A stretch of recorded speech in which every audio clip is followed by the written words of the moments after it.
the hundreds of thousands of dead civilians in Iraq and Afghanistan in the name of civilization building. That distinction is important. Fear often masquerades as understanding. We have to remember that when someone says I'm Muslim, when someone says I'm Jewish or I'm Buddhist or I'm Christian, they're not always making a faith statement. It's not a belief statement. It's more of an identity statement. When people say Islam is the problem, what are they really reacting to? All religions have good and bad, and partly that has to do with the fact that religion by definition is a man-made institution. And so it's capable of great compassion and it's capable of great violence. Why?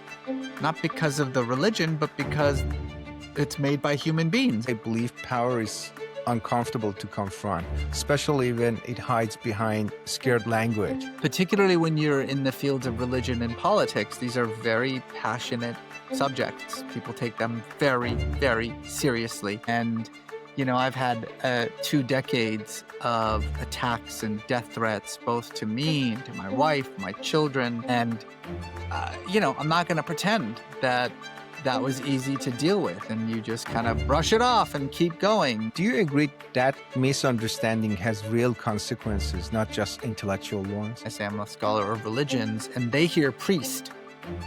Right. So I'm like, no, I'm not here to hear your confession. That's not what I do. I'm a historian. I write about religious figures and religious movements.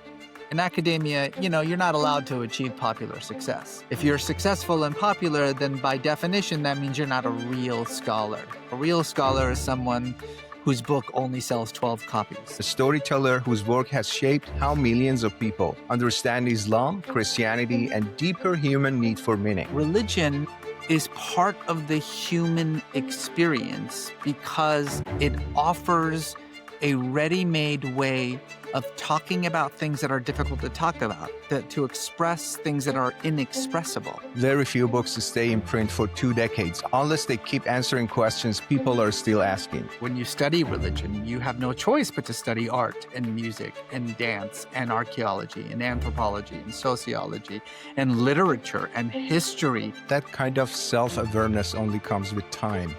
You can hear the distance, but also the continuity. Throw AI into the mix, right? It used to be that, you know, people would just manipulate your words, and then it became people just made up your words, and now it's people just make you say the things that you have not said.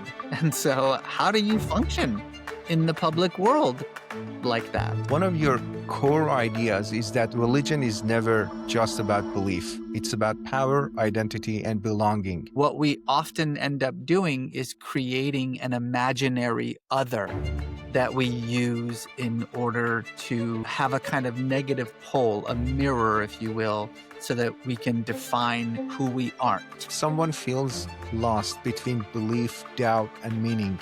Where should they start? It's an irrational mind that you know, science and religion are utterly opposed to each other, that faith and reason don't live in the same world with each other, when in reality, what we know for certain is that whatever belief is and however it functions in the world, it has its source in the proper cognitive functioning of the human brain. What do even well-intentioned people still misunderstand about Islam? When we think of religion as the end instead of the means to an end, that's when these conflicts arise.